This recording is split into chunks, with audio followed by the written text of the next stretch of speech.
Welcome to Camera Image 2026. Thank you for coming to the Sony seminar. Tonight we have two fantastic cinematographers, Michał Sobociński. Hello.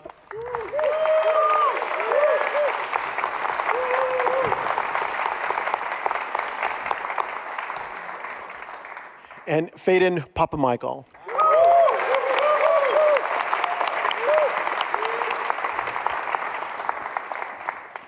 I would like to thank you on behalf of everybody here making the journeys you both have made. You both have come from either United States or Canada and left mountains and came here to be here with us today, which is fantastic because it's a great honor to have you guys.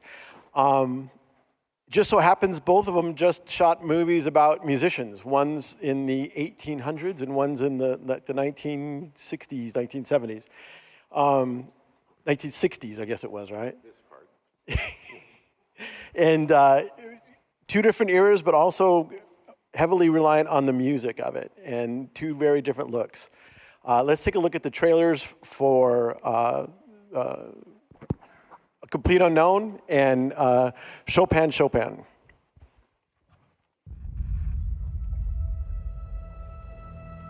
want to tell you a little story. A few months back, my friend Woody Guthrie and I, we met a young man. He dropped in on us out of nowhere and he played us a song. In that moment, we got a feeling we were getting a glimpse of the future.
That's how I got so far. Good start.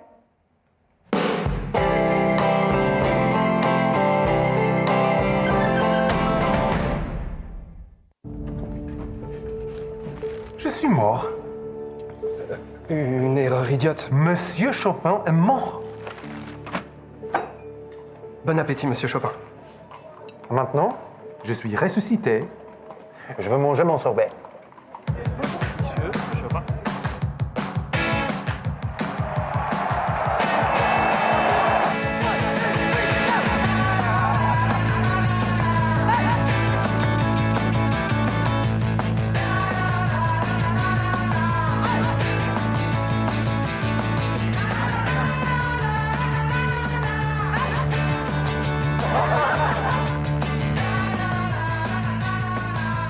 Nie jestem sam. Mam w Paryżu 2000 przyjaciół. Jesteś? Właśnie dlatego potrzebujesz 2000 przyjaciół.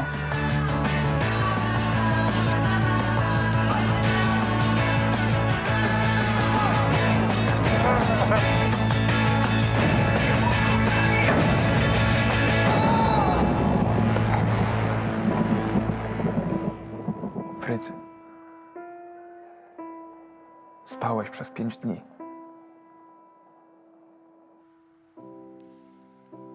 Je rentre dans la maison, je m'assois au piano et je commence à jouer. Et en jouant, de nouveau je cours.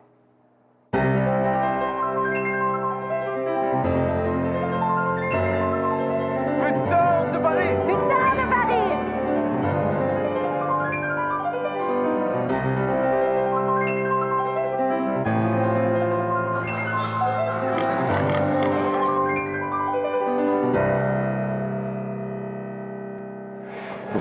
un vrai citoyen français. Mon sujet. D'origine polonaise.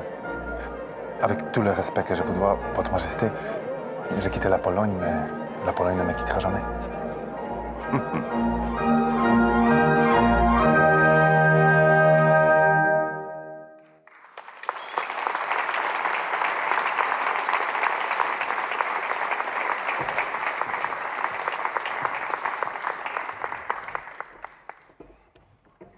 Wow. To start with a complete unknown, I know that Timothy Chalamet had a little bit of extra time, so he started playing guitar and really started playing that. What kind of impact does that have when you're making the film that the actor's actually playing and not faking? Yeah, I mean, it was, unfortunate events led us to pushing the movie several times. It was going to go, and then COVID started, and then they decided it's going to be very hard to do a movie like this in small clubs and in New York, and so it pushed initially quite a bit, and then again there was I think it was a writer's strike or something anyway. So, but it turned out to be a really great benefit for Timothy because he could just keep practicing and playing, and we have done another music film with Mangold before, also Walk the Line, Joaquin Phoenix, and that was also Joaquin singing and Reese Witherspoon singing. It was actually when Reese found out she has to sing in Walk the Line, she tried to leave the movie. She tried to quit. She had freaked out. She called Joaquin. She goes, "Do you know we're supposed to be it's us performing?" And he goes, "Yeah." And but for Timothy it was great because he really got better and better and better. And then as we were prepping the final stages of it, and I kept. Mangold kept playing me recordings, but same, I mean, everybody sang, and Ed Norton and Monica, who did an amazing job. Monica has zero musical background at all. She was like a fighter pilot in Top Gun, So no, but it's always very inspiring for me. I mean, in general, I take most of my inspiration from the performances and from the actors. But it's special when you're recording and shooting music. I experienced that on Walk the Line, especially with somebody like Timothy or Joaquin. I mean, especially Joaquin, you never really know what he's going to do on stage, and it's really, it draws you in, and it dictates sort of how the camera moves, the energy of the camera, and how to cover it, and we took a very similar approach with Timothy, and he really, we were going to do what we did on Walk the Line, which was, of course, it's all them performing, but playback, and he goes I want to do live, man. I want to do live, and that makes it very difficult technically, for the sound and for us, because we're playing, there's a concert in the end where he's playing 3 songs through, and we're covering. Obviously, there's no cuts and resetting the camera, so you're just going through. It's like doing a live concert, like a live performance, but it's definitely great value in that, and you feel it, and it's a different thing when they're performing for real. And Michał, was that actually playing the piano, or was there a little bit of both? Yeah, so that was an incredible process because Eric Kulm, the actor who played Chopin, he stayed for 4.5 months in the Alps, and he never picked up any other job than Chopin in that particular year. So he was only speaking French, and he had online piano lessons with the best Chopin, pianists. And there is not a single hand replacement within the movie. So not only does he speak French, he plays emotionally for the movie, but also he plays the piano. And because the whole movie is being shot in master shots and in long takes and wide lenses, we never had to trick anybody So it was like amazing, and also like Phedon mentioned, we played everything live. There was no click even, so he had to get the tempos, the rhythm, and everything, and that's such a wonderful experience because first maybe you ask if that's possible, and if it's possible, even then it's like it's a unique experience because you are free to shoot whatever you want, and it's all because of the actors. It's just an incredible feeling that we were capable of doing that. I didn't see it, but I'm curious because I just was curious if you had multiple cameras when you were shooting it. All movie, one camera. Yeah. There was never a single, like the director said, like we had tons of extras, carriages, everything like that. And I'm like, do you want to do like a single cutaway in the movie just to be safe? And he's like, no. Yeah. I just want to show what we're going to shoot, and I want to prepare for that. So there's not a single cutaway in the movie, all one camera. Yeah, so when he plays also, then he plays the whole piece through and stuff. And that's why, all those things, like when it comes to the focus pulling, the gaffer work, like everything has to work.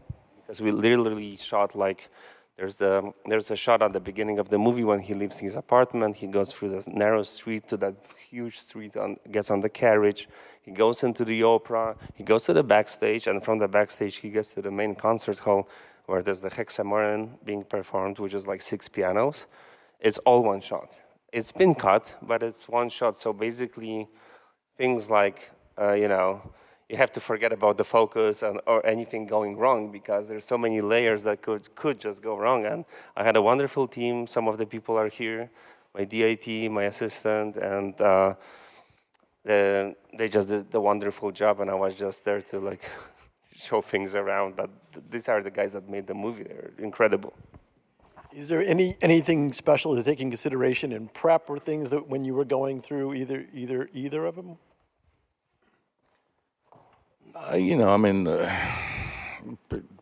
Mostly just with production design. I mean, this is a period that has been pretty well documented. So there's a lot of photographs from the clubs that we recreated in the West Village, so mostly talking. A lot of the photos are black and white, though. So I did look at a lot of Eggleston, a lot of New York street photography, Kodachrome stuff. Of course, I brought up that maybe doing the film in black and white, I always get shut down. But because there's his apartment. It's all locations, really. I mean, not in the village, but like in Hoboken. But we recreated the 2 by 3 blocks of. And then his apartment was a build. That's the only really stage build, but all locations. So just with set dressing, when practicals, using everything, period instruments, stage lighting, microphones, guitars, amplifiers, all that. And then trying to make that work. Technically, by actually using those to light, and then that's maybe a good segue. That's why I wanted to use. It's my first show on a Venice, and it was really like looking at the streets and even the street lanterns and all the the period stuff we brought in. I really wanted to use those as sources, and I didn't really want to. I wanted it to have this very natural feel, although there's a lot of night work and night walking, and so I didn't really want to overlight it, and put big condors. So basically, we'd have the steam, and I'd do a wet down. We'd use all the storefronts, all the signage, all the street lamps, and I would just park the camera on a tripod. And go, it's looks incredible. Really, I really don't need to, put a lot of, additional light up. So I chose the Venice because I tested it extensively because I wanted to shoot at much higher ASAs than obviously any of us have been accustomed to. And, I tested it with base at 32, but 6400 and 12,800, and we projected it big, and I really didn't see a problem with it. You know, I go, this is great, because the other thing I wanted to do is shoot at a deeper stop, you know, even at night. So it enabled me to shoot these night exteriors that really didn't have a lot of lighting, big lighting units, to shoot him, you know, at 8-stop, you know, him walking down the street and still picking up the sky and the ambience from the city. And so that was really, you know, kind of a game changer for me, you know, because I looked at my older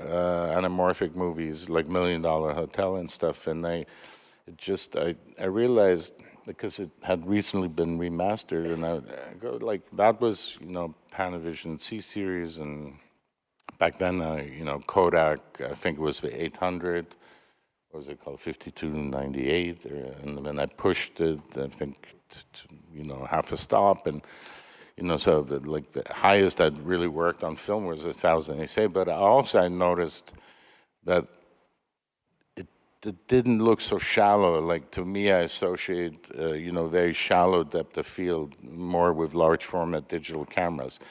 So, you know, I had Dan Sasaki build large format custom B series glass in combination with T series, because I wanted the close focus, like we really like to get in close. I mean, there's a lot of scenes where it's Scott Sakamoto on Steadicam, and we're like really, like you, it's single camera on stage. When he's going, it's just a dance between the operator and the performer. But you know, we're coming into, you know, this on a, you know, let's say 40 millimeter anamorphic, and then pulling out wide and rotating, doing 360s, and yeah. So but I noticed on this other older films, when I used to shoot film, is that it wasn't so shallow. Like, it looked like I had more depth of field. So that's in addition to doing all the things we can talk about later, you know, trying to accomplish, you know, the film texture and all that, because we did an analog intermediate, we did a film out also, and then scan back in. But you know, that was one thing I noticed. It's like it has more depth of field, you know, and more texture, and I wanted to show the world and not have everything just go. I wanted to see all the details of the period streets at night and all that. I won't lie. When you said 12,800, that you were going to work, we were a little nervous. We were a little nervous when you were going to do 12,800. We were a little nervous. When I told you I'm doing that, yeah. But I mean, I tested it, and yeah, I even tested the FX3 with the same lenses, and we projected it big, and I was trying different LUTs with it. And, you know, David Cole, my colorist at Photocam, who really kind of have pioneered a little bit this film out. They have a lab, of course, it's Photocam. They have a photochemical facility in LA. And so, you know, I tested 4 or 5 colors for this. And I wanted, you know, film emulation, and looked at, they were all very good, but being able to do it where it was just an opportunity that you know, I could actually check it out and see how it is doing lasering. So you do the DI, then you laser out to 52 of 3. It's was the stock, and then you come back in, and it picks up in addition, you know, to the grain, of course, but it also takes on film qualities in terms of the colors and all that. And I said, well, you know, if it's noisy, he goes, well, we could always degrain it and then film out. So we just start dealing with film grain, but we never had to do that. It was never necessary. Yeah, and that's a great, like what Phedon said, and it was completely the opposite on the Chopin movie, because we had no archival material. we had only like 2 pictures of Chopin. Maybe there's a third one. So it's kind of, I always laugh, it's like doing a science fiction movie because you've got all the paintings of like literature and music, and besides that, off you go, and you can just create the world within the movie. But of course, it's a period film, so you have to have those layers of truth that you lay. But it was kind of great that we could create the world from like scratch, and I think what really happened is I really took inspiration from Caravaggio and from Banksy. It happens to be so that I had a delayed flight in Catania in Sicily, and I ran into, like a week before I started shooting, I ran into those 2 huge exhibitions, and then I thought like, wow, there's this classical painting with, very dark scenes, and Paris wasn't that beautiful place that you know from romantic comedies. Back then it was like, really a dark place, and Chopin's fate. There's one biography that is called Chopin, Worse Fate Than Death. And I thought, okay, that's a good metal album. Maybe I can follow that. Okay, so basically I figured out, like the doctor tells him in the beginning, like you have to have more sun, you have to leave all those concert halls, you have to like stop partying and stuff. So the idea for the movie became like literally doing everything overcast, reducing lighting. And what Sony Venice gave me on that particular instance is there's no electricity, there's no light, there's only candles. It's the beginning of the gas lights and stuff like that. So we did a lot of lighting because there's a lot of like masters going 360 and all of that. But we have to maintain, nice contrast and nice palette. So, and I wanted the flames to work on the characters' faces, right? So it was only possible with Sony Venice and Lights Hugos, and we went full open for the whole movie because they create this beautiful vignette that nobody would give you that in grading if they get used on that for that on the editing. So basically. Yeah, my focus puller was great. My whole team was great, and it was a big risk, but it all worked out in the end. And thanks to Sony, I guess, and all of those people who did it. What is that? Oh, that's me. Oh my God. Okay. Okay. Yeah. So here's some of the BTS stuff. Yeah, I had a wonderful camera operator. We've shot all in masters. Here we created, like, I don't know if you saw the movie. There's, for example, this is Mallorca, and Mallorca was supposed to be a dream in Chopin's life. George's son took him there, and it was sunny for one day, and that's historically correct. So we had to recreate all the rain and everything that happened there in Mallorca, and we basically shot in a harbor when he arrives. And then when he's trying to leave, but they don't allow him on board because he's got tuberculosis. So he's being set on a transportation of pigs to Barcelona, which is a true story. Nobody ever showed that because, Chopin was always this monument, this national hero of Poland and France, whatever. So we wanted to create a person, more kind of a human. And I really like to put this example out that we've shot all of those scenes on one day, and it was all because of scheduling. And we had to drive for 2 hours to Port Soler, which is like it's a harbor. Yeah, that's the camera operator. Yeah. No shirt, no pants. So basically it's like it was all scheduled in a way that we've shot in the morning when the sun was behind the mountains. We did all the rain stuff, and the costumes wanted to kill me because there were like hundreds of people soaking wet. We had to dry everybody out, and I was like, trust me, because the director said, you know what, I want to do one scene in the rain. The second scene should be very sunny because it's Mallorca, and the last scene should be a storm. I'm like, okay, how long do we shoot that? How long do we go to, like, in one day? And it's like, oh, all right. and then you have to deal with it. So the second scene was planned when the sun came out, and we did all the backlighting and all the arrival. And the last scene was shot in blue hour when the sun basically set, and we put the rain towers again. It was extreme, but hey, we made it, so it was fun. How do you negotiate those things when they seem almost impossible to accomplish what the director or the production wants to do? I mean, you have to. I mean, it helps when the director understands your plight.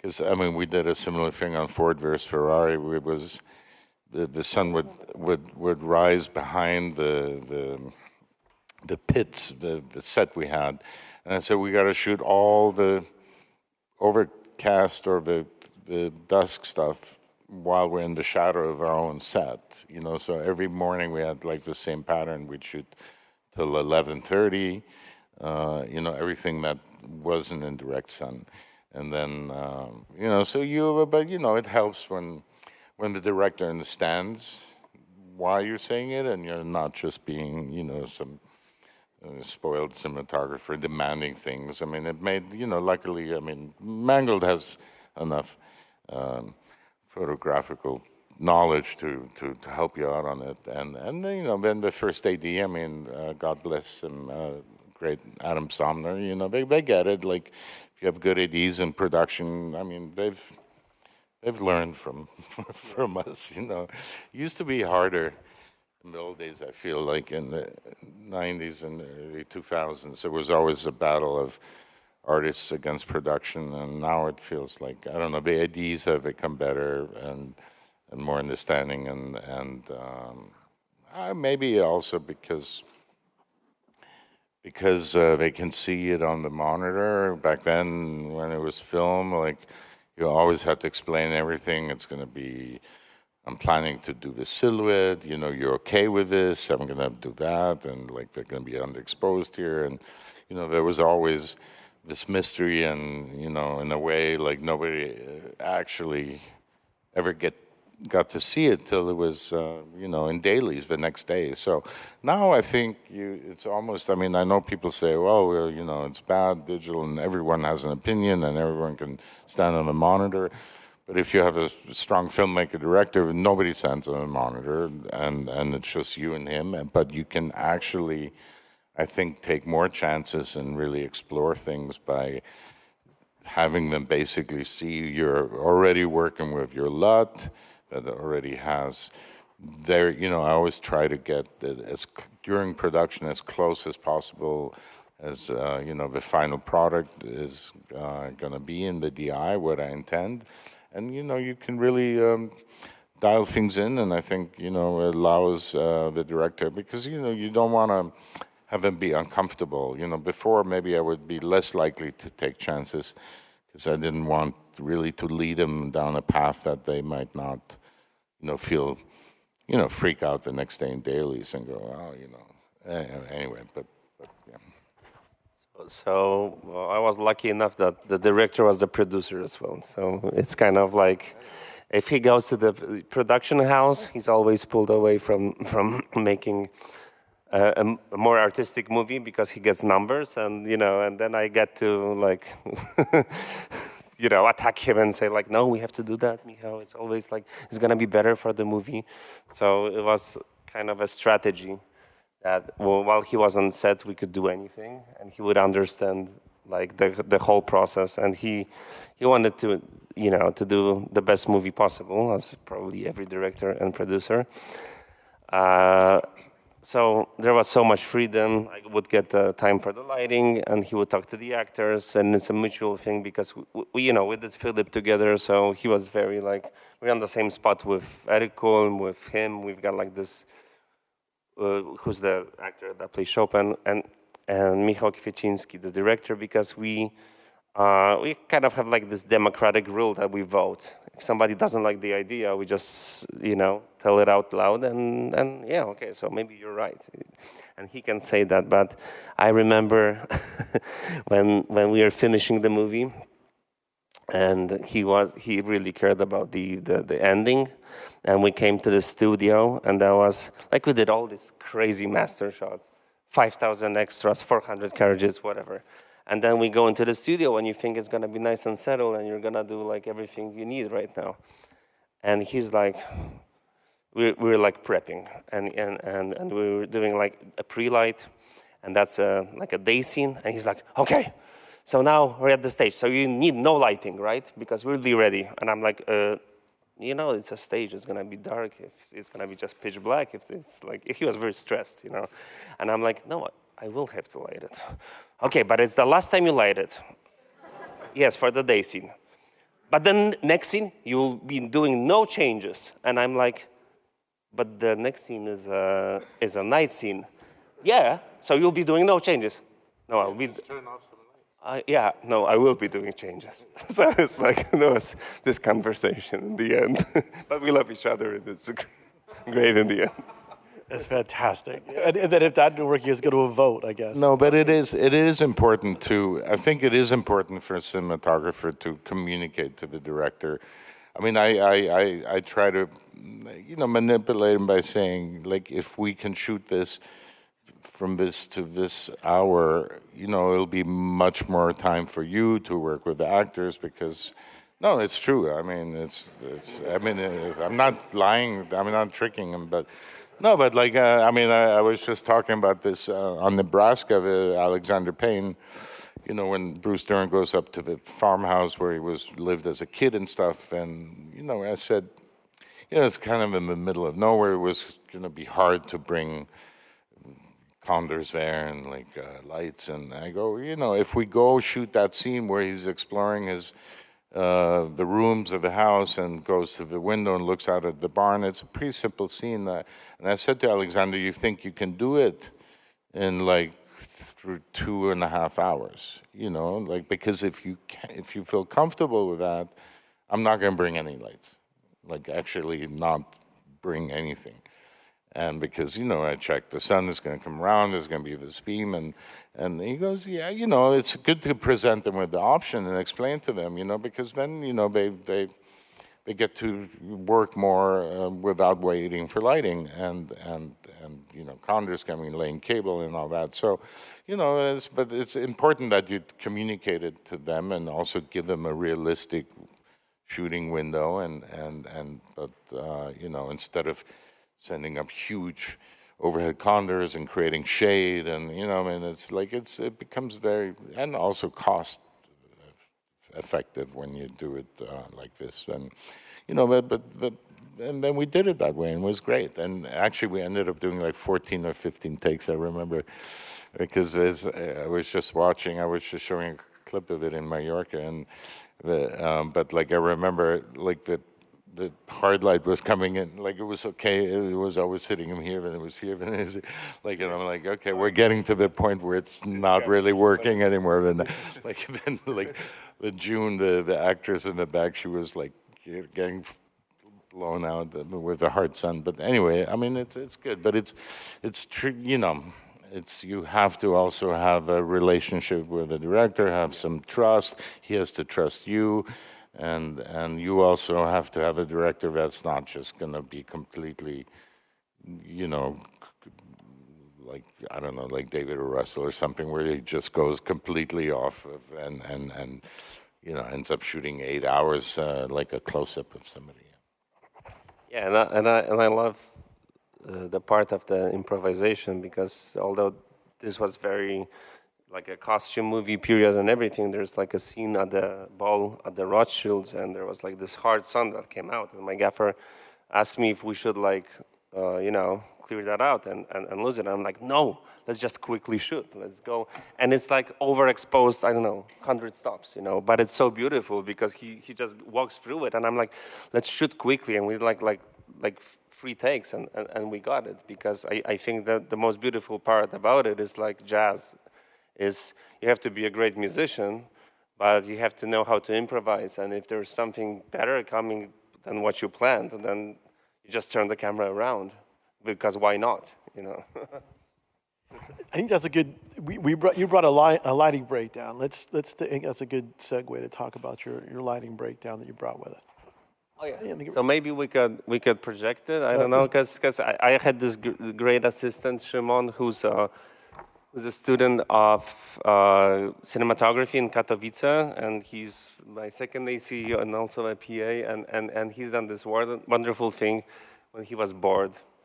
No, I asked him for it. So basically, he did all the lighting setups and camera setups. Can we go forward? Oh, I was supposed to click that. Maybe. So you're gonna click it, Szymon. Come on.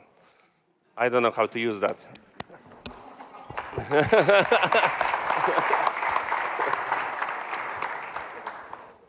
So this is like that. It's a great part because when I was a student, back in the day, I took a severe beating from my grandfather, how bad we are and everything, and that's why, which was great. And I never really had like any book that would like really say cinematography is this and that, and it's hard. I actually couldn't answer what cinematography is, and Szymon did like he had all these floor plans delivered from set deck people and production designers or Google Maps, and he would put all the like in the set designer app, he would put all the like movements, all gels, all lights or contours, and he would like pick up all those stills that, like, if you're interested and if you like the movie or if you disliked it, you know why the scene looks this way, because we are on the road. I just finished another movie. I'm doing a show in North Carolina right now, and I wouldn't remember all of that. It's always like an intuition thing. I don't do a lot of math. It's just a feeling if it's good or bad. And the great thing about this is it's like a practical, thing that how we set up all the lights and everything. I used to do this with every camera intern I've had. Nice. The books I get from, like you said, all the floor plans from our department, and they did everything. And back then it was also like filters, gels, and also walking around the set with a light meter and always measuring. I had everything, like key lights was 5, 6, and the fill is this, and that's really great.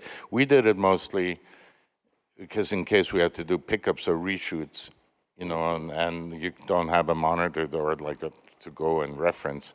You tell the video playback guy, just pull up that shot and then you match it. So it was really useful actually, because we often had to go back and like pick up something. But and it is the best training for. I think for a young cinematographer, if you can get that position as a PA and do these lighting diagrams and also have a light meter still, and I think it's great.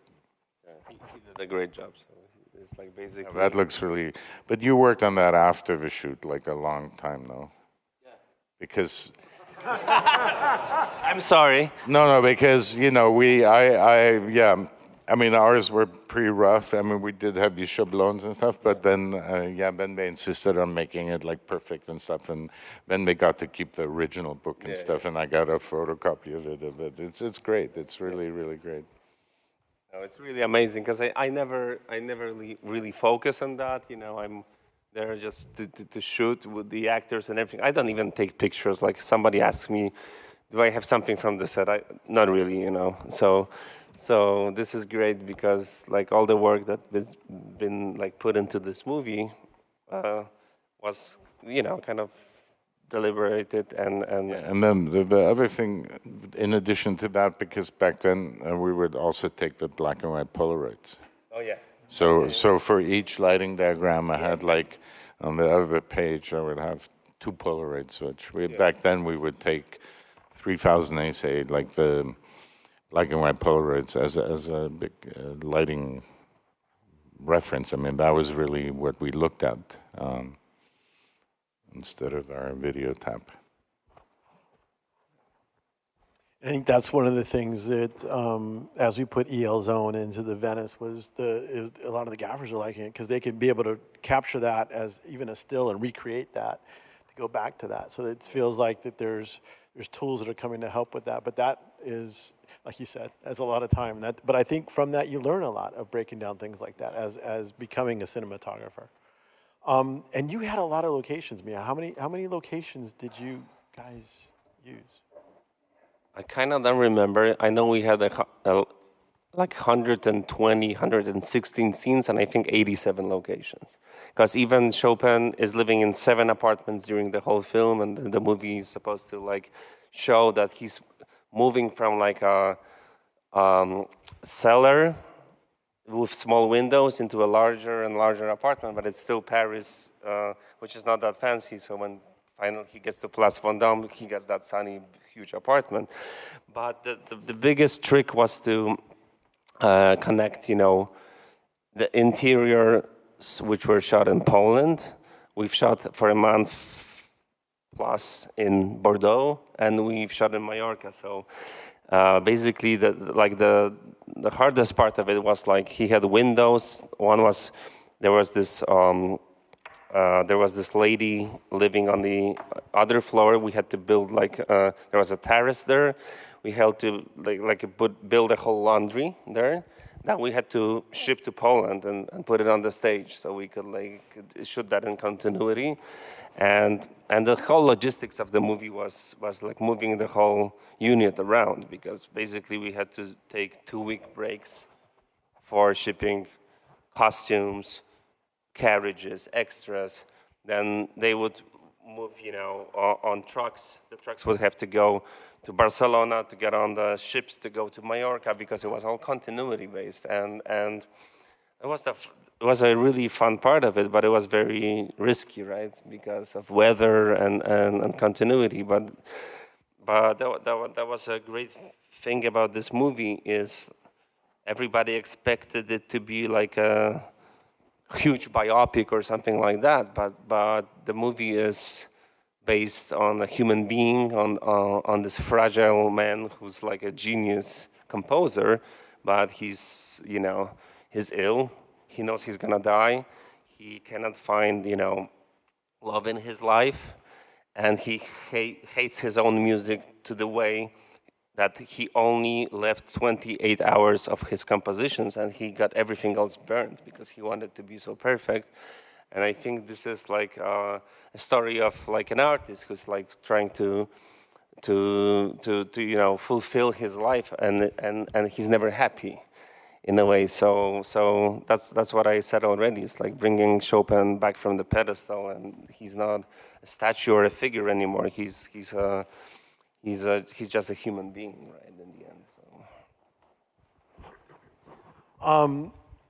I think one of the things that we talked a little bit about was the idea of work-life balance, and as cinematographers are faced with different challenges today, and your travel here and stuff. So I know Michał, you're traveling in the USA. You came and you're going to make a quick stop before you go back. Can you talk a little bit about work-life balance and things that you try to be able to do that?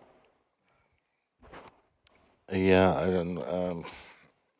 That's why most of my friends are, I guess, divorced multiple times and all that. It's very hard, but I find it interesting that now when I speak to students, that they always ask this, and I always say, well, we really, I mean, my generation, I'm older than them. We really never thought about it. We just was like, oh yeah, go to Africa for 10 weeks, and I'd leave everything behind. And I mean, we never considered all these how we're going to balance our family or personal life with the work. We were just excited to get, to do it. We would have done anything for any amount of money and go over to any crazy place. But it is interesting how the younger up and coming cinematographers or directors, I mean, they do try to think about how to balance that, and it's very difficult because, as we know, it's not like they're film hubs really. I mean, they exist for a while, then they change because the tax rebates go to another city. I moved to LA in '84, and so I spent over close to 40 years there. But I haven't really done a movie there since Ford vs. Ferrari. So actually, recently I've abandoned LA, and I mean, I still have a place there. I'm renting it out. I have amazing crew there. Just done a lot of work there, and it's has a great infrastructure, studio stages, really amazing people. But it's very difficult to a lot of them stay there, and because they their kids go to school, they own the houses.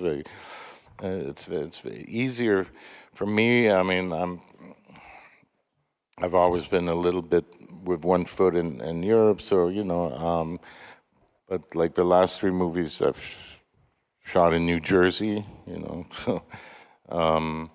And now I'm kind of based more in Europe, and I'm trying to, but of course also American films are shooting in Europe, and I also like working on European films, but it's a very tricky thing to try and figure out, where you're going to be based. I mean, if you're on your own and you're, not tied down with a family or partner, then I guess it's okay.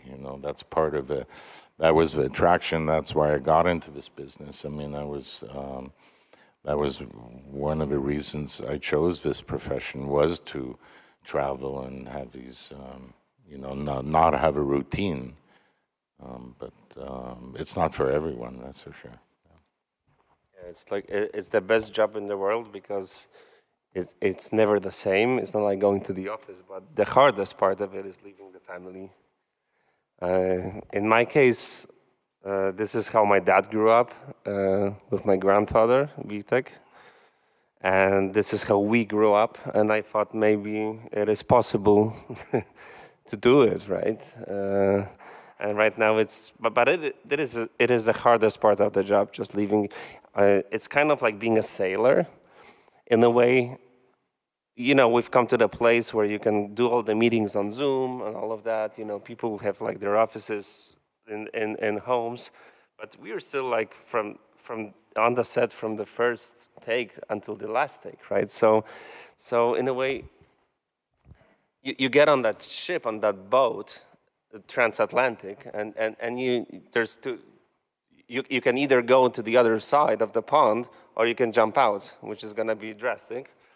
And the worst thing is, like, if you're shooting a movie for instance, like 2 years like this, and people like find that it's like only 2 hours, and they say it's shit, And people get divorced, people have babies in between and stuff like that, and it's like, nah, I didn't like it, And you put so much heart and everything into that, and it's like, it's funny how show business is, but I guess we're like adrenaline junkies, and that's why we do it, and we love it, and it's not gonna change. That's why I'm not scared about AI, digital, coming from black and white into color, coming from like death films into like sound pictures and stuff like that. It's because I just feel it's just a place where you want to be at, and it's your perspective. You would never get, even if you get a same lighting setup and you get a different DP, it's going to be shot different. So I guess that's the fun part of it, right? That you always you're always searching for something. Do we have microphones? I like to get this a little bit interactive and get some questions from you guys. You have a mic? Excellent.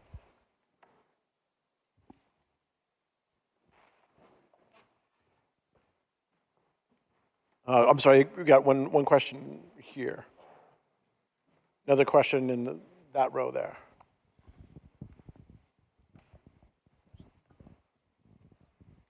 Hi, thank you so much for your time.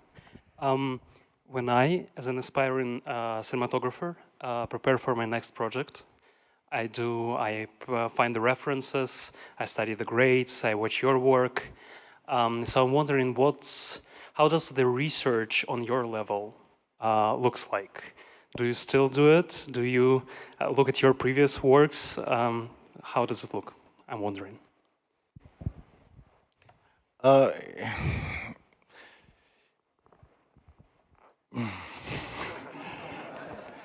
yeah, I mean, still do it. I don't know. I always kind of like my biggest like creative work really happens in the first read of the script, like the very first time I read it, and either I connect to it, and I'm a terrible script reader. It takes me like a long time, like 5-6 hours or 2 days, or.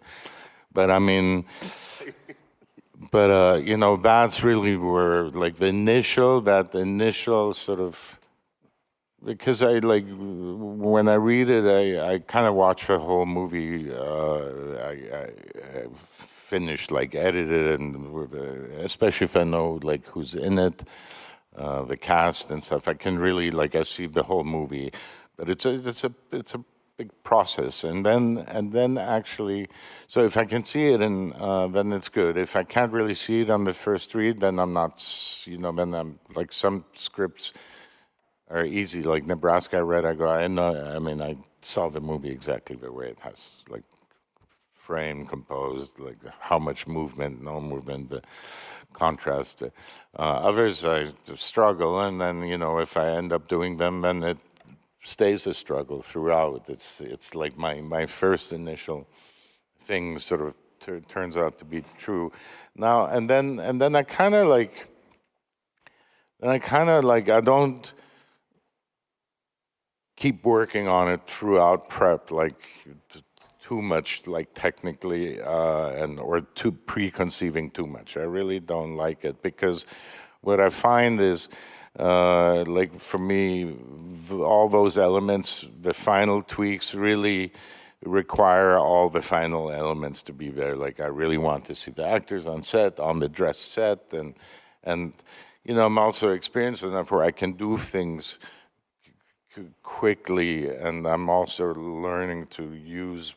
I always say to my crew, don't overproduce, don't overproduce. I'm really like trying to minimalize equipment and rigs and all that, and I want to be reactive. I want to be able to make decisions quickly on the day, almost. Of course, there's periods with a production designer, you know, on the complete unknown. I mean, there's a lot, you know, going on, picking practicals, fabrics, textures, wardrobe. Like I work with the director, not so much, because Mangold also is a guy. He's very involved in writing for most of prep. It's not like we sit down and we storyboard. I mean, we do storyboards, but it's mostly so they can budget it and do a schedule. You know, whenever someone looks at a storyboard on set, he goes, "Don't," like he tells them, "Don't look at that." You know, but it's good to have.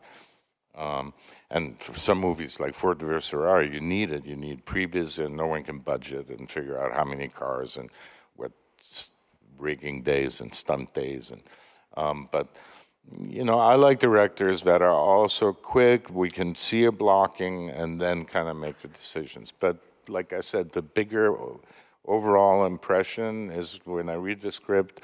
I know the combination of the writing with the director.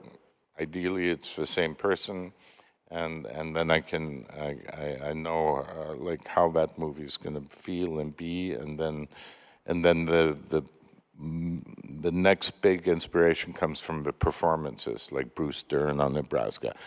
How it's a lot of it is communicated through body language and, you know, not in close-up. So, you know, the actors in the movie sort of in week one tell you how it wants to be shot. At least that's how I feel. Like I discover the movie while I'm doing it. And often, you know, it's confirmed what I thought initially, and I keep honing in that tone. Or, you know, movies like Sideways, I discover, oh, you know, like we really discovered the movie like 2-3 weeks in. And mostly because how Paul Giamatti and Thomas Hayden, how the interaction of the actors and the rhythm of the language and all that, like kind of like dictated different shots that normally like Alexander Payne wasn't doing, like closer shots, and it kind of tells you, you know.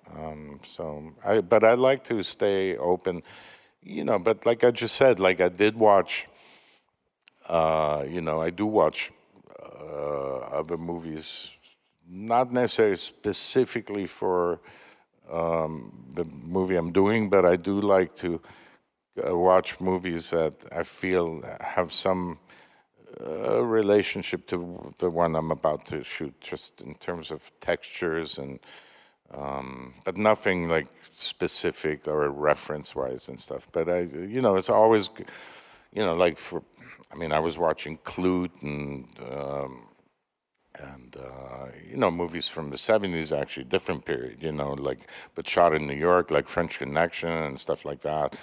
Or like I watch DPs that I feel it's not like specifically related to what I'm doing on A Complete Unknown, but you know, I'll watch like Gordon Willis stuff or like The Conversation or something, just, you know, as little inspirations of contrast or textures or, yeah. Thank you so much. Me, for instance, I'm also like in the team, like seeing the period movies from that time and maybe get some inspiration. But what I hate most is like if somebody asks me for some stills from different movies and like they push you, if you're shooting a, I don't know, yogurt commercial, that you're gonna show The Godfather or something like that, right? And it's gonna be awesome. That's so I'm always kind of like, I guess it's our job to create that visual, you know, story like a composer does for the director, because the director probably cannot compose or maybe doesn't play the instrument. So that's why he takes that person to bring emotions, and that particular scene could be funny, it could be, I don't know, sad or whatever. And I think this is what we do with images. That's that we just want to bring emotions out without laying down words or anything like that. So also with inspirations, I think there's so much more in the world. And I don't know, if you're on the train or if you see some sort of lighting, you just keep it in the back of your head and you never know when it's gonna come back, because the most beautiful part about this job is it's so hard for actors to go abroad because of the accent, because of, I don't know, the Polish people are gonna play Russian spies in American movies and stuff like that. But as DPs, it's so great because you can shoot a movie about a heart surgeon, or for me, for instance, like about Indian classical music, not knowing a thing about that, because it's all about focusing and bringing out the emotion. And this is the true inspiration, like how the sunsets look, what people eat, the culture, and this is how I was brought up by my father. I've never learned a single thing about lenses or cameras, but he always taught me to have your eyes open and be open for people. And I guess this is the clue for creating an image and the mood for the movie. Thank you. You have another question? Hi, sorry, over here. I'm William Grave, a director and founder of Human Made. With Gen AI, there are no actors, there are no cinematographers, no first and second ACs, no gaffers, the film set is empty. How do you feel about AI as a tool in filmmaking, or do you feel like film should be an AI-free zone? I don't think it will be an AI-free zone.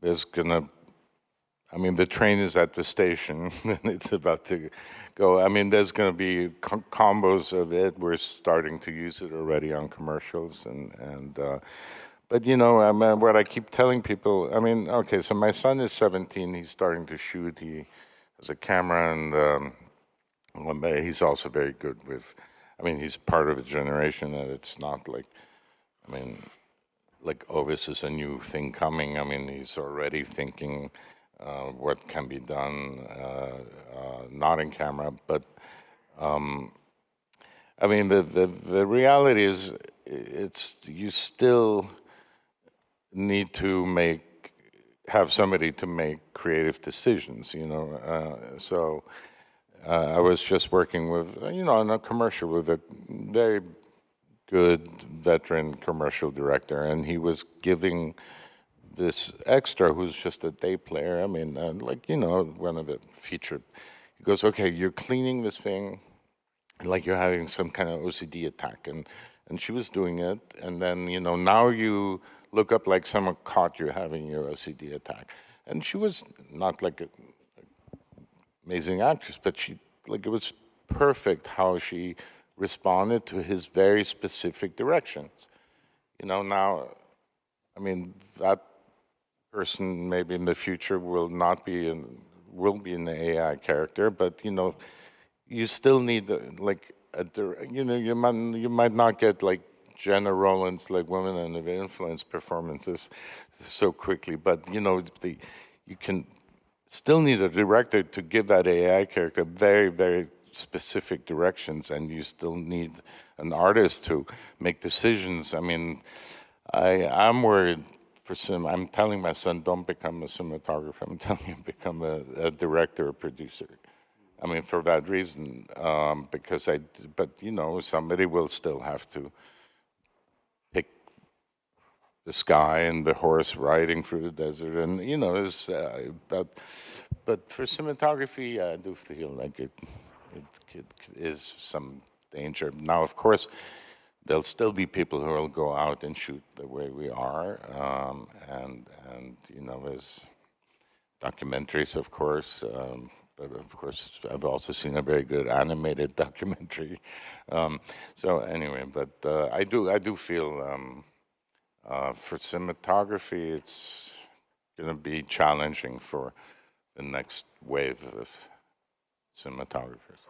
Yeah, but it's still like probably what's most important is taste, which is the part that AI that still doesn't have. I feel so, and even people who use AI.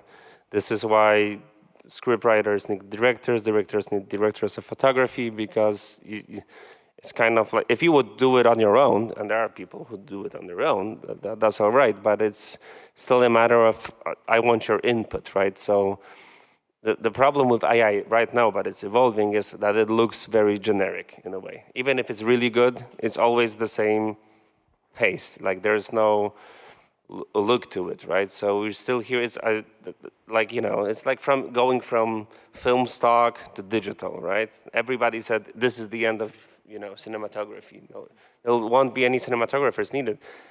You know, everybody's got an iPhone, so you might as well shoot a movie, but we're still here. So I think that's the reason of the whole thing, is like, you still need people doing their jobs to fulfill that, and commercial business and advertising is gonna go down for sure, because it's all about the car models, it's all about, I don't know, pharmaceutical, I don't know, how do you call it, like pharmacists, commercials, that's so easy to generate, but I guess if you wanna create something, it's still, you would have to know what you want to create, and I think you need people for that.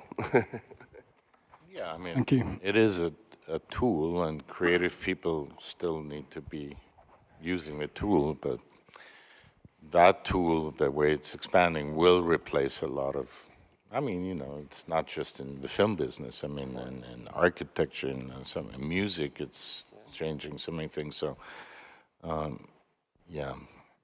And, you know, I mean, the VFX houses that already kind of have been doing things, you know, CG and stuff, and so the importance, transition is that, you know, it's not those guys that are taking over the image making, you know, the VFX guys, because they have like a foot in the door already, and they can, you know, sort of start developing their AI applications on commercials. It's happening already, but you know, for cinematographers to be able to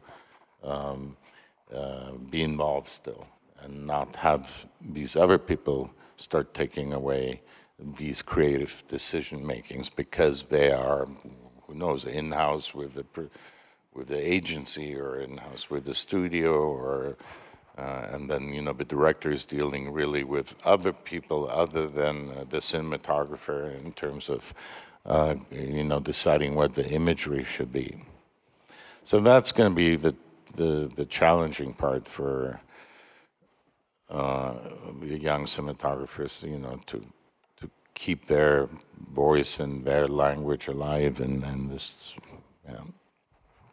I think it's like what's happening with clothing, for instance. You're gonna print out T-shirts for everybody, but if you want a tuxedo, you still have to have somebody do it for you. So I guess that's kind of like what we're becoming right now when where cinema is going, not streaming, right? It's gonna be an exclusive thing and less people, but hopefully everybody still needs art. Question? Sorry, I hope that wasn't too depressing of an answer. Yeah, and it's Everyone's like, it's like we're being interrogated here. The lights are very difficult for us to see. So, who has the microphone? Does anybody have the microphone? Oh, go. I do have here. Hello.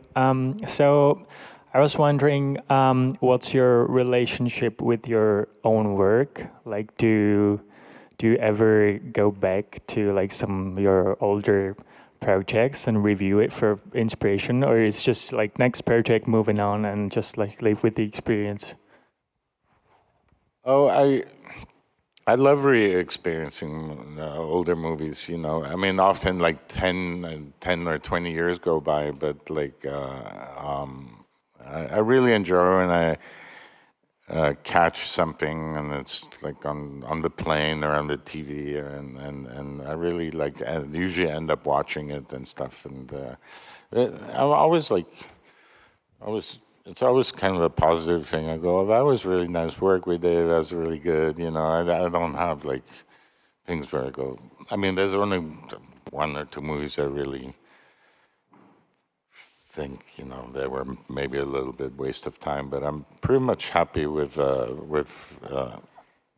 Well, it's like you were saying earlier. You know, it's like a lot of work. It's the same amount of work on a bad movie than it is in a great movie. You know.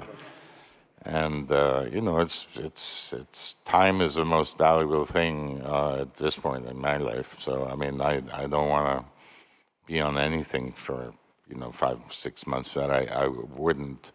And the way I pick movies is like I try to only pick movies that I would actually go want to see myself and buy a ticket for to see in the movie theater. And I really like, I'm very careful and sort of just, especially long format. You know, that's why we do commercials now, because I can play around and experiment, still travel, meet a lot of crew. I love working in very different cultures and you know, but like if you make a mistake and you choose the wrong thing on a long format, I mean, that's really painful. You know, it's like, you know, it's. But yeah, I think it's super nice going back, and we just had 20th anniversary screening last year here in Camera Image of Sideways, and it's great. And like I was saying, this, you know, the Vendors movie. I mean, I remember it was sort of a, you know, there's certain crossroads in your career where you shifted away, you decided to do less commercial work and do smaller movies, and you know, those are always nice to look at, you know, those movies that were like a turning point or a crossroad in your career. Thank you. Not yet there. I'm not looking back at my work. You'll take anything still. So. Sorry. Yeah, I mean, and when you're young, I mean, you're like, definitely, we would just want to shoot all the time. Yeah. Now I'm more considering all the factors. Like I remember Oliver Stapleton like 20 years ago here. It was at Camera Image. He was here and he said, we're talking about scripts and how he selects scripts, and he goes, I sort of go through it, and if it's all dialogue, I don't do it. Yeah. I have a thing. I always look at. Well, we look for night. I look for nights. How many nights? That's the first thing. And what the temperature is going to be. It's so funny. Yeah, the first thing I look at the script. How many nights? Yeah. And how many scenes? But actually, nights are kind of easier. I find. Yeah. Control. Well, we control them. Like the worst is. You know, all day. I mean, day exterior shows, like the whole thing. But I do like the location at this point is a pretty big factor, you know, like where is, I always go, where is the shoot? Oh, Pittsburgh, okay. Do you have another question? I have the mic. Go ahead. Go ahead. You go first. First of all, thanks for your time. I want to know, like, precisely for productions of the scale of A Complete Unknown or Chopin, what is your, like, prep, not prep, but, like, what do you take with you, like, as a day plan? Meaning, for instance, Michał, you mentioned you go by intuition, you don't like diagrams, things like that, but it's still, like, I don't know, it's interesting to me how you, both of you, deal with something that big, and what is the tangible, like, practical stuff you take with you? I mean, it is what we said earlier, and we're inspired by the material and by the, but you know, locations, of course, you scout locations, and then stages, you have to pre-light, and then, I mean, I did a movie called Indiana Jones, it becomes all about, like, the whole prep period just becomes about pre-rigging 9 stages at Pinewood, and like it just becomes technical and schedule and budget and stuff. There's not that much creative work really in the prep on these really big movies. Oh, sorry, I think I misused the word, not prep, but like on set, when you're on set, like what do you have with you? Like, I guess like shot list, things like that, or no, you don't depend on that? I don't know. I think it's most about not getting starstruck, and that's like a daily job. So you come there, and you have to be so open that you know that you could do anything that is planned, or you can change the plan. So you're always looking for the best, and you never know what's going to happen. So I tend to not do shot lists. I could do them, but I find them kind of boring because it's always medium, you know, OS, clean, POV, you know. It's good for communicating with the crew, but I like long takes. So basically, I know I'm gonna see everything. I know I have to light up everything, but I think the clue to that is giving the freedom to the actors. I'm not the kind of guy who's gonna say, stand on your mark, like back in the day. And you know, it would have to go really bad that I would have to talk to the actor to, like, you know, pick another spot. You know, I don't know if I learned that from you or something. I think it's Phedon who told me, I'm gonna sit in the place where I don't want the actors to sit. No, that's not what I said. No, but it's similar. You know what I mean. But what I've said, it's like super important is to be involved in the blocking, because sometimes shifting something a little bit. You can't do it after the actors leave and go to the director and go, well, it would have been much better like this way. You know, so you have to have a confidence and the director's trust to be involved in blocking. But sometimes I do it simply by, I keep seeing that he goes over to that chair because he leans on it, but it's a really bad spot for me. And then while they're talking, I'll just move the chair to where I want it, and he won't even know. He'll still goes to the chair. But now he's like in the window and like half lit. But what I was saying was about Alexander Payne, who would always stand in the corner and watch the rehearsal. And then this was how I said the process of discovering Sideways, how to shoot it, took a while because we hadn't worked together before and stuff. But and after the rehearsal, he would want to place the first set up the camera where he was standing watching the rehearsal from, which wasn't most definitely not the best position to shoot the scene from.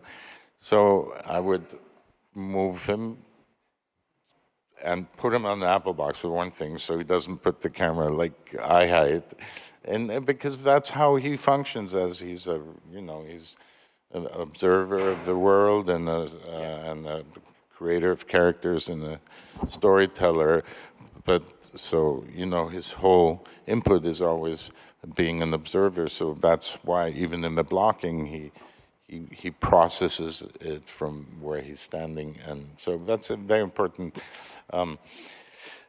you know, with Mangold, it's with every director it's different. With Gore Verbinski, I've done a bunch of movies, very technical. He storyboards, he draws all his own storyboards, and then he comes, let's say, with 24 little squares, and we will shoot exactly those, and maybe one will get dropped or added because something happens.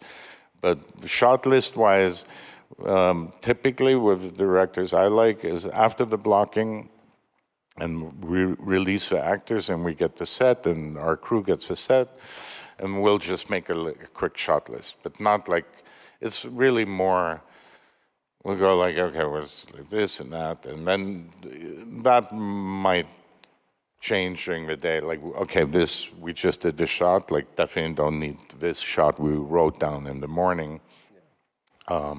Or we'll add something, you know, we'll go like, oh, this one we didn't write down. But it's mostly to put little times behind it and make sure, you know, the first AD has like some kind of plan and what we're gonna get done before lunch and what we get done, you know, so we're not doing 3 shots before lunch and 17 shots after lunch, and, you know, try to have a little bit of a balance. Yeah, and I always tend to, you know, stay backlit against the windows. The director always watches it from the other side, but the actors are smart, and especially female actors. They're gonna see where the DP is standing and where the camera is gonna play, because they play to you and they'll know what they even give you like small signs, and it's like a mutual thing, but you know, it's a great collaboration. They always, they like seeing where the DP is going to put their camera. Yeah, I mean, I've started placing a camera for rehearsal, you know, and I just park it. I pick where I think is the best master from, and I go roll the dollar there, boom down. I even and I put the lens on already that I think, and you know, so then it's already like you're ready, like the director is watching rehearsal, but of course there are monitors, and already he's like getting a sense of it. So you're kind of shaping it while it's happening, and the actors know, they're not stupid. They see where the camera is. You know. So. Thank you. Have another question here? Oh, yeah, here too. Oh, go. I'm sorry. Go ahead. Don't worry. You were talking before about keeping things minimal. So I was wondering if you could tell us like how does apply to the racing in Ford versus Ferrari. Thank you. Lighting-wise, you mean? No, I mean, you know, the car, rigging and car work is still requires, you know, it's also requires shot list. But even on that, we improvised a lot. Like when we're out driving, I mean, we're in the cars or we're communicating with, and we're also never really cutting. And I mean, there's specific moments, of course, that is what you're going after, you know, like he's coming up close behind him, he's going to cut across, you know, that, you get that, but then on that drive, you also try to get extra stuff. So, you know, it's specific, but also like even on something like as that requires so much preparation and precision and planning, we still would roll, we'd like, be resetting, and I'd like say to the Russian arm guy, like just go high. I mean, like let's just shoot like detail of asphalt in the tire, and like you're always just trying. So you know, you're always keeping an open. Actually, the whole last scene when he gets killed, that was almost completely improvised because the sun was touching the horizon, and we went out with no plan, and we're like on the radio going, okay, like come past us and come in front of us, and then like. Okay, I'm telling my driver to fall behind so he can disappear behind it. It's all was all like we won it, like, and when the most important scenes in the movie, like just had to go completely without a plan. I mean, but there always has to be, you know, there's gifts that are going to be given to you, you know, by actors all the time, and you have to always be open and keep an eye out for it, and willing to abandon your strategy and your plan because you're gonna lose out on some amazing thing, you know. So You always want to be watching them, and I don't know. Today I was watching a Nouvelle Vague, and it was like Godard directing, you know, Belmondo and stuff, and you know he has like no script and no. I mean, who has anyone seen that Nouvelle Vague? It's a movie about the making of Breathless, but the character who plays Godard is pretty interesting. But you know, I mean, I know that from other stories because I was a big, he was very influential for me when I grew up, Godard. But you know, like the actors are running on, and he just has Belmondo and Schanzenberg in bed, and he's like, and then he like writes one line, or has, I mean, or just was dictating lines to them. But you know, anyway, this is, you want to create an environment on set and have the actors feel free, as you say, and that's why, you know, I try not to overproduce. I try not to have marks. I tried to light the whole space so they can really go in. And this is all much easier and much more possible now, of course. Having these cameras, having this latitude. I've been doing documentary this year. I've very often forced to go into spaces really with like one aperture and one stereotube, and I'm totally fine with it. And I just realized, like, I mean, you know, it's the reason we light actually is because we have to maintain, like on a big location, one specific hour, you know, but that's why I'm saying, like, if I can tell the director, if you can get it done in this time, I'm not gonna need to put like 12, 18Ks out the windows, you know, I mean, but that's why we have all that gear, is because we have to create this afternoon sunlight from 7 in the morning till it's dark, and so. But other than that, I mean, you can do incredible things when you're mobile and flexible, and working with actors, and be able to shift them around, and everything looks so beautiful. I mean, thank you. With very little stuff. I have to go pee. I just want to maybe. You answer No, I'm gonna just say one thing, that it's such a good. Yeah. So if Phedon, yeah, he's going. I'm just gonna say, like, it's such a great community, cinematographers, because, you know, I know last year Phedon told me he's gonna shoot 12,800 ASA, and I just finished a movie this Sunday that is set in the 80s. And I would never do that if Phedon didn't do it, and I saw it on screen, and I shot the whole movie this way as well, for the texture and for the grain, and the Sony Venice camera, Sony Venice too, like it's outstanding, and it, you know, there's everything there in the details, in the blacks and everything, and it's got this nice noisy but grainy textures. So this is great because it's kind of like moving on to another subject from the idea of a friend, right? So it's a completely different movie, though. It's about communism. I think that was the thing at 12:8, where like it introduces a noise, but the noise is pleasing. It's part of telling it. I think that's what we as a company have started responding much better to, is it's the imperfections and the other things in the camera that people respond to. So we're embracing those. I also shot like Super 35 anamorphic lenses in full frame. So we had to adjust the frame ratio by 5%, sometimes 7 or more. But I just loved how the lenses blurred on the edges and everything. It was all about obstruction, you know, and being, you know, oppressed and oppression. So I thought it just worked for the movie, right? So you always, those imperfections are making the look of the movie. And how do you go about testing that when you went into the test part? Just go shoot stuff and look at it, or? Yeah, we shot it at different ratios, and then we went to a big screen, like into the cinema, and we just shot something super underexposed, super overexposed, and it just all worked. So, like, even my DAT here was like afraid in the beginning, but it turned out great. We didn't say anything bad about you while you were gone, Phedon. Okay. We were very kind. Is there any other questions? Oh, sorry, this gentleman's very patient. Go ahead. Yeah, thanks for all the insights. Great opportunity to have you here.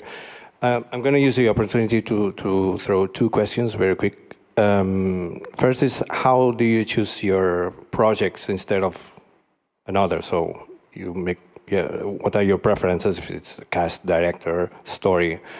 And then if there's any piece of gear besides the cameras and lenses, of course, that you always would like to have on set, which piece of gear is it?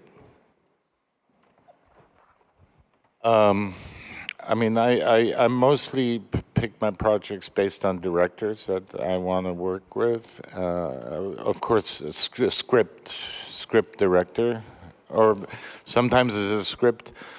I'm not like, think it's like amazing, but knowing who's directing it, I can also work the other way around, like a really interesting script, and then I research the director, go, I don't see that as a good combo. So those two elements. But I do also like I did last year a movie with a first-time director that, I mean, I do also enjoy working with new directors. It's just always a little bit of a crapshoot. It can be, you know, so at this point, I'd rather maybe play it safe and work with directors I know I have like a language that I've already developed, and it's a good collaboration because we have similar taste and we like to tell stories in a similar way. But and then you were saying like, what do I bring to set? Well, I mean, now, yeah, I mean, you know, I still carry a light meter. I don't really, I don't know. My new favorite thing is this little wireless dimmer board that I walk around with. It's kind of like replaced my light meter because I'm on set and it has like 12 channels and I can walk and like, and I have a dimmer board, the operator feed me, and then, you know, just like, and even while we're rolling, I'm like shifting levels and stuff like that. And people walk with lights, and that keeps me busy when they don't allow me to operate. But even when I'm operating, I have it on the dolly. I just did it yesterday. I was in the commercial I had. They didn't have my thing, the DMX, but they gave me something that was kind of plasticky and not so good. But like, I have it on the dolly. I have my 17-inch monitor on the dolly. I operate off a monitor. I don't operate off an eyepiece. Some people can't, like my David Luckenbach, he can't. But I literally can go like this, you know. Funny. But it's because I have my LUT and I have all my controls. I even have, when I don't have my regular DIT or when I'm traveling, I have my iris control mounted also to carry everything. I have everything, the iris, the dimmer board, the monitor, the LUT. Same here, so it's so funny. Script, director, actors, production designer, probably that way. Same here, my tools, moving lights, dimmers, and you know, changing all of that stuff, plus a guitar in the camera track always. I think let's do one more question, or we'll do two more questions. Got to be quick because we're running out of time.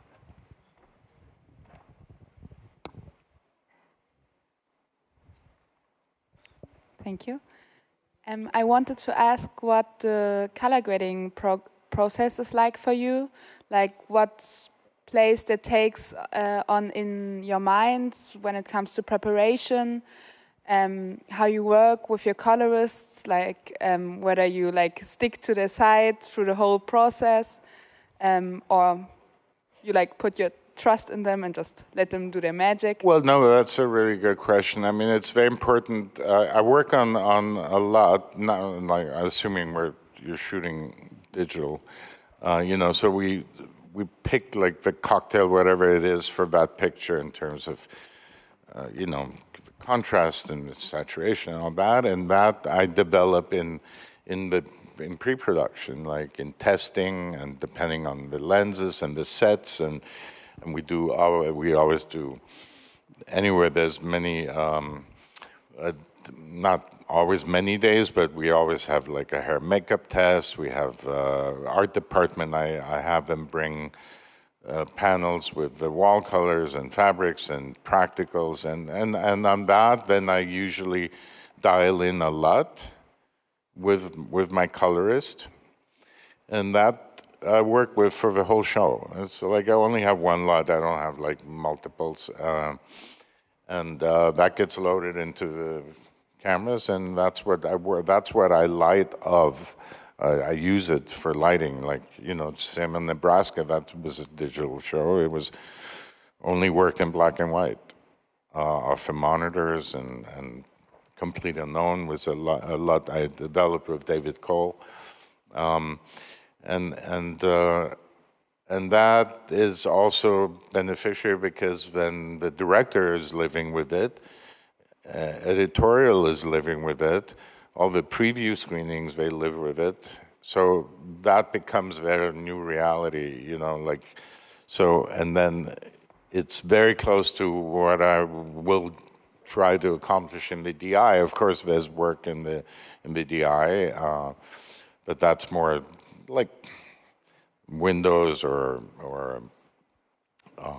you know, we do tweak things, and but it's very much in the same spirit and tone of what we lived with on the show. So, you know, therefore, it doesn't become so difficult for working with a director wanting something completely different. You know, if anything, he'll go, oh, that doesn't look like the dailies. You know, they get so used to the dailies, and that becomes. But in the old days, when we had photochemical, sometimes stuff would get printed to blue or to red, and even though it was wrong, and that's why Janusz Kaminski would always go in at 5 in the morning to technical and reprint all his dailies. I go, why are you doing that? It's like, he goes, because even somebody like Steven, he'll get used to it, working editorially with a sequence that is blue, and although that was not the initial intent, then when they color the movie and in the end, he goes like, it's not like it used to be. He goes, well, yeah, it was wrong, but so it happens to everyone, you know, because that's what, yeah. So it's very important to try and dial that in early, and then be consistent with it throughout all the processes of filming and post-production. Yeah, and especially in TV, which is like, you know, more common thing nowadays. If you got, yeah. So if you've got Netflix, you know, Apple, you really get to get your look into the editing room, because that's, everybody's gonna get used to it. Everybody's gonna watch those dailies. So the bigger the production, the less you can do in post. It's literally like that, because there's so many executives, there's studios, there's everybody who's gonna put their footprint on that. But also a lot of television DPs don't get to sit in and on color at all. You have to do it all on set, basically. Yeah. So it's like, there's, you know, pros and cons about it, but you have to make the look as dark as you intended it to be, or as contrasty, less contrasty, whatever you had in mind. There's not that much space to do that later. We have time for one more quick question. Can you raise your hand? This gentleman here. Oh, yeah. Sorry, we'll have to come up and ask. Okay, hello. I have a question about more personal, like you talk about the family and the time, and how important it's for our profession, our vocation, maybe, like to have a balance between the personal time, the mental health, the family. Can you say more things about like practical things, like, okay, I don't go out of my house, like, for example, like more than 2 months or something like that, like practical yeah, things. I mean, that you have? I don't know. I mean, you make a plan. Like, I used to have this, like, try not to be separated for more than 3 weeks. And that doesn't pan out, like, always. But, you know, I know people who are very, they make sacrifices creatively and take movies in town. you know, like I haven't done that. But also, like then I try to travel my family whenever possible. Like I mean, up to the age of 5, I took my kids everywhere. They were in Hawaiian descendants. They were in Berlin. We lived there. Went to kindergarten. They went to Toronto, and they live in there. That's fine. I mean, and the kids are used to it and they like it. I mean, and but you know, it gets trickier. I mean, now, I mean, once they're in high school and all that, but yeah, it's. I mean, the people I know that really started having problems are people who came off of shows like The Revenant or stuff like that, you know, or Pirates of the Caribbean, like 2 and 3 they shot together, like 200, 300 shoot days. I mean, I had probably 200 shoot days on Indiana Jones, plus it was COVID. So even for them to come to visit in UK, they would have had to quarantine for 8 days before I could have even seen them, and like they can't come for that long. So that's, I mean, there's situations that are, like, you know, there's, I know many like ADs or that just don't do that. Like they just don't go on. And I'm talking a lot now to people who've decided, who have had big feature careers, big like first ADs and stuff that are, I'm just doing commercials now and stuff.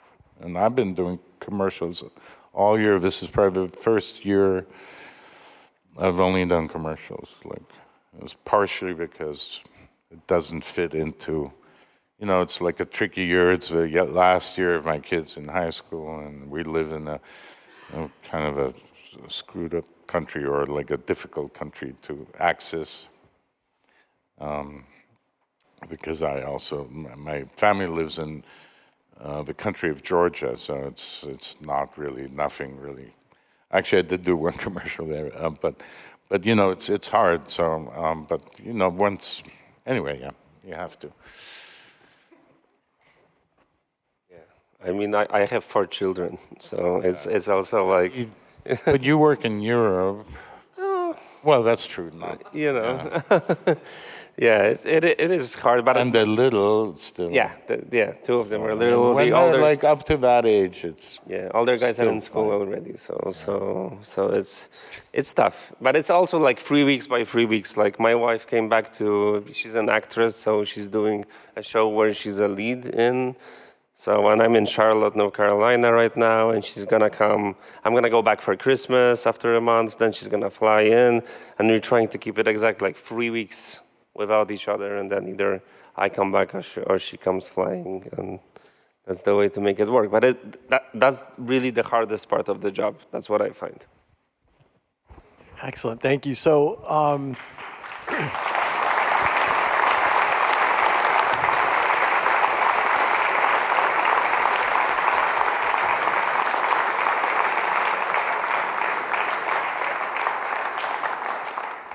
that was fantastic and fun. It was exactly what I think we had hoped it would be. I think if you get a chance, go out to our booth where we have we're showing the Rialto Mini, which is a new update since the last time I was here at Cam Image. And we're showing it in a really cool application called the Cyclops. So you have to put the helmet on and check it out. And then we also added the FX2 to the cinema line. So we have another camera that you can go check out. So we continue to develop tools and continue to give you things. And then we rely on you guys to make the tools beautiful as well as you, to create wonderful work with our tools. So thank you very much.